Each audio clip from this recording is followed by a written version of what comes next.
निवेश की दुनिया में जब कोई नया आता है तो कैसा महसूस होता है? हर तरफ से शब्द सुनाई देते हैं, बुल, बेयर, अल्फा, बीटा, अजीब अजीब से चार्ट्स, और फिर कुछ तथाकथित गुरु जो आपको बताते हैं कि कल मार्केट कहाँ जाएगा। ये सब इतना भारी लगता है ये अपने बस की बात ही नहीं है। इसके लिए कोई एक्सपर्ट ही चाहिए।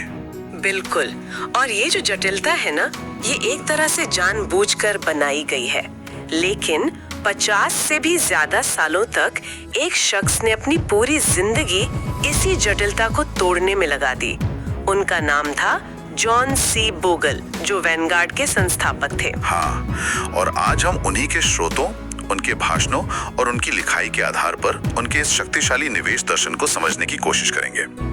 हम ये जानेंगे कि ज्यादातर निवेशक अनजाने में कौन से दो ऐसे खेल खेलते हैं जिनमें हार लगभग तय होती है, और क्यों सफलता का असली राज शायद एक बेगल और भूसे के ढेर में छिपा हो सकता है। और इस पूरी बातचीत का मकसद यही समझना है कि क्यों एक सीधी साधी सिंपल रणनीति अक्सर बहुत कॉम्प्लेक्स रणनीतियों को मात दे देती है। हमारी दौलत का सबसे बड़ा लेकिन अदृश्य दुश्मन कौन है, और सबसे जरूरी बात, हम उन चीजों पर कैसे ध्यान लगा सकते हैं जिन्हें हम वाकई में कंट्रोल कर सकते हैं। ठीक है, तो शुरू करते हैं। बोगल ने देखा कि ज्यादातर निवेशक दो बहुत ही आम जालों में फंस जाते हैं। पहला जाल, जिसे उन्होंने एक बड़ा मजेदार नाम दिया, डोनट का पीछा करना। सुनने में तो अच्छा लगता है, पर निवेश में इसका मतलब क्या है? डोनट असल में है बाजार का हल्ला गुल्ला। ये वो हिस्सा है जो पूरी तरह से भावनाओं पर चलता है। आज बाजार चढ़ गया, कल गिर गया, इस स्टॉक की बहुत चर्चा हो रही है, उसे खरीद लो। बोगल ने इसे सट्टेबाजी का शुगर रश कहा था। शुगर रश मतलब? जैसे डोनट खाने से तुरंत एनर्जी मिलती है ना, हाँ। लेकिन उसमें कोई पोषण नहीं होता, वैसे ये सट्टेबाजी आपको थोड़े समय के लिए रोमांच दे सकती है, लेकिन आखिर में ये खाली कैलोरी की तरह है। अच्छा, तो ये फोमो वाली बात है, मतलब फियर ऑफ मिसिंग आउट। लोग देखते हैं कि कोई स्टॉक तेजी से बढ़ रहा है और उन्हें लगता है कि अगर वो अभी नहीं कूदे तो मौका हाथ से निकल जाएगा। वो कंपनी क्या करती है, उसका बिजनेस कैसा है, इससे उन्हें कोई मतलब नहीं होता। बस कीमत ऊपर जा रही है तो खरीद लो। बिल्कुल, और बोगल का पॉइंट यही था कि जब तक आम निवेशक तक ये हॉट टिप पहुंचती है, तब तक स्मार्ट मनी मतलब बड़े और जानकार निवेशक अपना मुनाफा लेकर निकल चुके होते हैं। आप तो बस उस शुगर रश के बाद होने वाले क्रैश को पकड़ने के लिए रह जाते हैं। ठीक है, तो एक गलती है मार्केट की लहरों के पीछे भागना, लेकिन दूसरी तरफ लोग सोचते हैं कि चलो एक स्मार्ट फंड मैनेजर चुन लेते हैं, वो हमें बचा लेगा। ये तो एक समझदारी वाला कदम लगता है ना, किसी एक्सपर्ट पर भरोसा करना। हाँ, सतह पर तो यही लगता है, और यही वो कहानी है जो पूरी इंडस्ट्री आपको बेचती है कि हमारे पास ऐसे जीनियस मैनेजर हैं जो बाजार को मात दे सकते हैं। यहीं पर बोगल का दूसरा खेल आता है, भूसे के ढेर में सुई खोजना। भूसे के ढेर में सुई खोजना। जब बोगल ने असल डेटा को देखा, दशकों के डेटा को, तो जो सच्चाई सामने आई वो चौंकाने वाली थी। उन्होंने पाया कि पहले से ये अनुमान लगाना कि कौन सा मैनेजर अगले 10-20 साल तक लगातार अच्छा प्रदर्शन करेगा, ये लगभग नामुमकिन है। नामुमकिन? मतलब कुछ तो मैनेजर होंगे जो बाकियों से बेहतर करते होंगे। कुछ समय के लिए जरूर करते हैं, बिल्कुल, लेकिन लंबी अवधि में लगातार जीतते रहना, डेटा कुछ और ही कहता है। स्रोतों में एक बहुत दिलचस्प स्टडी का जिक्र है। उन्होंने 1970 से 1999 तक, मतलब 30 साल की अवधि में 355 एक्टिव फंड्स को ट्रैक किया। ठीक है। और जानते हैं 30 साल बाद उनमें से कितने फंड सच में बाजार को बड़े अंतर से मात दे पाए? कितने? 50-100? सिर्फ 9। क्या? 355 में से सिर्फ 9? हाँ, बस 9। मतलब आपके जीतने की संभावना 1 में 40 से भी कम थी। ये तो सच में भूसे के ढेर में सुई खोजने जैसा ही है। आप सालों तक खोजते रह सकते हैं और शायद आपके हाथ कुछ भी ना लगे। सब बर्बाद कर देते हैं, जबकि एक आसान रास्ता मौजूद था। तो अगर डोनट का पीछा करना और सुई खोजना दोनों ही हारने की रणनीतियां हैं, तो फिर एक आम निवेशक करे क्या? यहीं पर बोगल का वो सरल लेकिन क्रांतिकारी समाधान आता है।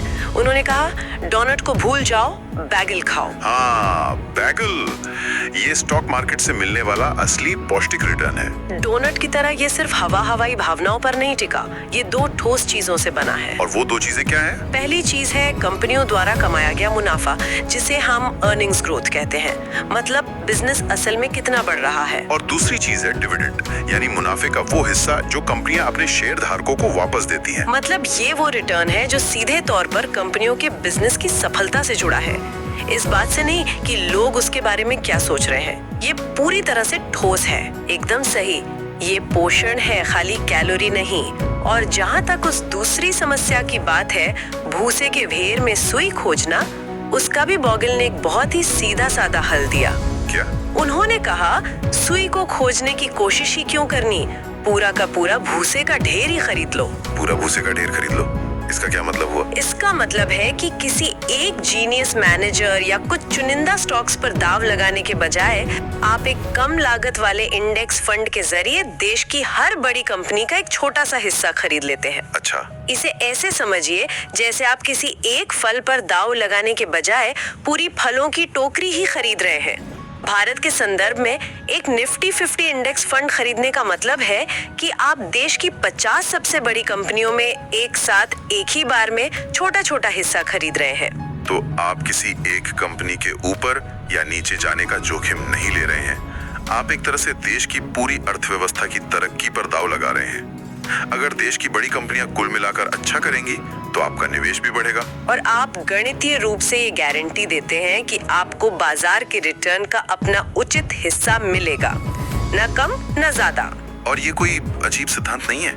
हमारे समय के सबसे सफल निवेशक वॉरेन बफेट खुद इस रणनीति का पुरजोर समर्थन करते हैं। हाँ, मैंने सुना है।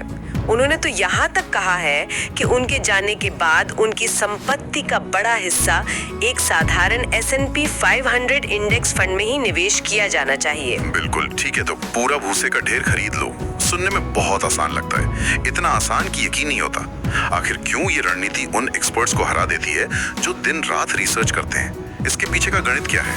ये एक शानदार सवाल है और इसका जवाब ही बोगल की सबसे बड़ी खोज है। उन्होंने एक ऐसे अदृश्य दुश्मन की पहचान की जो चुपचाप हमारी दौलत को खाता रहता है।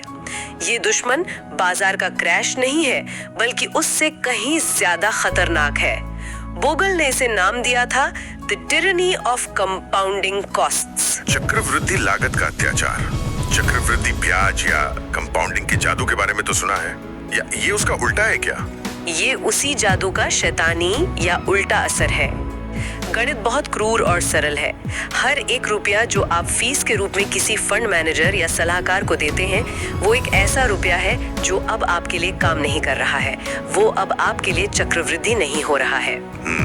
शुरुआत में ये 1% या 2% फीस बहुत छोटी लगती है, लेकिन 30-40 साल की अवधि में ये आपकी दौलत पर कहर बरपा सकती है। एक सेकंड, क्या ये वाकई इतना बड़ा अंतर पैदा कर सकता है? स्रोत में एक चार्ट का जिक्र है जो इस नुकसान को दिखाता है। वो आंकड़े तो अविश्वसनीय लगते हैं। हाँ, और वो आंकड़े असल है। चार्ट दिखाता है कि अगर 50 साल पहले किसी ने कम लागत वाले S&P 500 इंडेक्स में $10,000 का निवेश किया होता, ठीक है, तो वो लगभग $5.8 मिलियन बन जाते। वाह, $10,000 से $5.8 मिलियन, ये तो कमाल है। अब रुकिए, अब उसी $10,000 के निवेश को एक औसत एक्टिव फंड में देखिए, जहां हर साल 2% की फीस लगती रहती है। 50 साल बाद वो रकम कितनी होगी, कोई अंदाजा? 2% फीस के साथ शायद $4 मिलियन, 3.5, सिर्फ $2.5 मिलियन। क्या आधी से ज्यादा कमाई सिर्फ फीस में चली गई? मतलब $3 मिलियन से ज्यादा का फर्क, ये कैसे हो सकता है? बिल्कुल, ये आपकी संभावित कमाई के आधे से ज्यादा हिस्से को खा गया। और ये लागतें कई रूपों में आती हैं। मैनेजमेंट फीस, सलाहकार शुल्क, बिक्री कमीशन और ब्रोकर को दिए जाने वाले छिपे हुए ट्रेडिंग शुल्क। बोगल इसे 1000 घावों से मौत कहते थे। 1000 घावों से मौत, ये तो वाकई आंखें खोलने वाला है। ऐसा लगता है जैसे पूरी व्यवस्था ही निवेशक के खिलाफ बनाई गई है। ये थोड़ा निराशाजनक भी है। हाँ, लेकिन बोगल का संदेश निराशा का नहीं था, उनका संदेश सशक्तिकरण का था। उनका पूरा दर्शन इसी बात पर आधारित है कि आप उन चीजों पर ध्यान केंद्रित करें जिन्हें आप नियंत्रित कर सकते हैं। और वो क्या है? आप ये नियंत्रित नहीं कर सकते कि बाजार कल आपको क्या रिटर्न देगा, कोई नहीं कर सकता। लेकिन आप 3 बहुत महत्वपूर्ण चीजों पर पूरा नियंत्रण रख सकते हैं: जोखिम, समय और लागत। ये आपका टूल किट है। ठीक है, तो इस टूल किट का पहला टूल है जोखिम को नियंत्रित करना। इसका मतलब क्या है? इसका मतलब है जबरदस्त विविधता, डाइवर्सिफिकेशन। वही बात, पूरा भूसे का ढेर खरीद लो। जब आप एक इंडेक्स फंड के जरिए सैकड़ों कंपनियों में निवेश करते हैं, तो आप किसी एक स्टॉक के डूबने के जोखिम से बच जाते हैं। समझ गया। दूसरा टूल, समय को नियंत्रित करना। ये तो आसान लगता है, बस लंबे समय तक निवेशित रहो। हाँ, सुनने में आसान है पर करना मुश्किल है। इसका मतलब है लंबी अवधि का निवेशक बनना, शॉर्ट टर्म ट्रेडर नहीं। रोज रोज की बाजार की उठापटक को नजरअंदाज करना।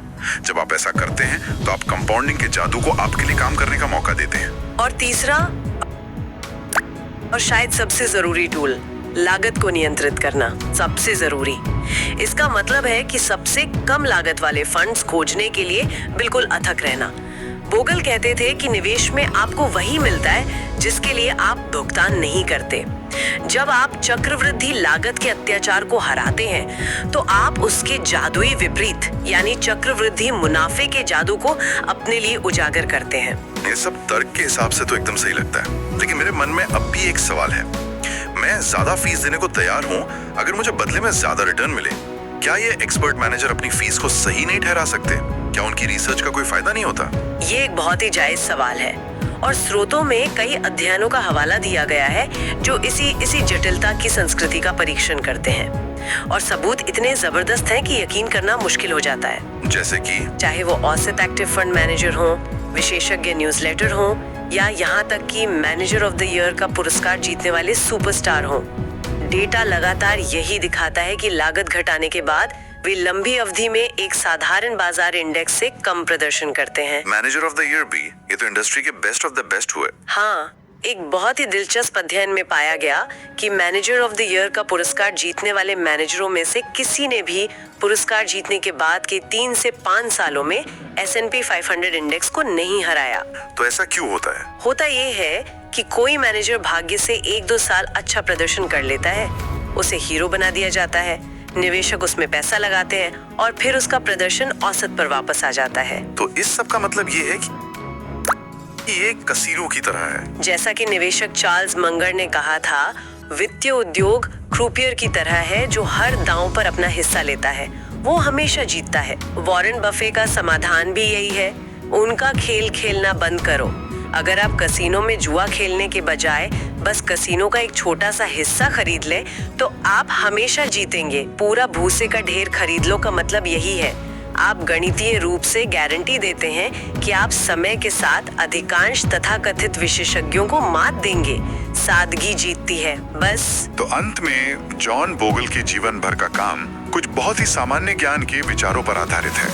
व्यवसायों के वास्तविक मूल्य पर ध्यान केंद्रित करें, यानी बैगल खाओ, हल्ला गुल्ले और सट्टेबाजी से दूर रहें, मतलब डोनट से परहेज करें और पूरे बाजार को सादगी और सस्ते में खरीदें, यानी पूरा भूसे का ढेर खरीदो। और सबसे बढ़कर लागत को अपना सबसे बड़ा दुश्मन समझें। उनकी सबसे गहरी सीख शायद एक विरोधाभास में छिपी है। पूरी वित्तीय दुनिया आपको रहस्य, शॉर्टकट और जटिलता बेचने के लिए बेताब है। वे आपको यह महसूस कराना चाहते हैं कि ये सब बहुत मुश्किल है और आप उनके बिना नहीं कर सकते हैं। लेकिन सच्ची और स्थायी सफलता उस सरल, अनुशासित और शक्तिशाली सामान्य ज्ञान को अपनाने में पाई जाती है जिसके लिए बोगल ने जीवन भर संघर्ष किया। यहाँ एक अंतिम विचार है सोचने के लिए। अगर गणित इतना सरल है और सबूत इतने जबरदस्त हैं, तो फिर भी आज हम पर सुपरस्टार एक्टिव मैनेजर का मिथक इतनी मजबूत पकड़ क्यों बनाए हुए हैं? हम आज भी उस अगले वॉरेन बफे की तलाश क्यों कर रहे हैं? यह सही काम जानने और वास्तव में उसे करने के बीच के गहरे अंतर के बारे में क्या कहता है?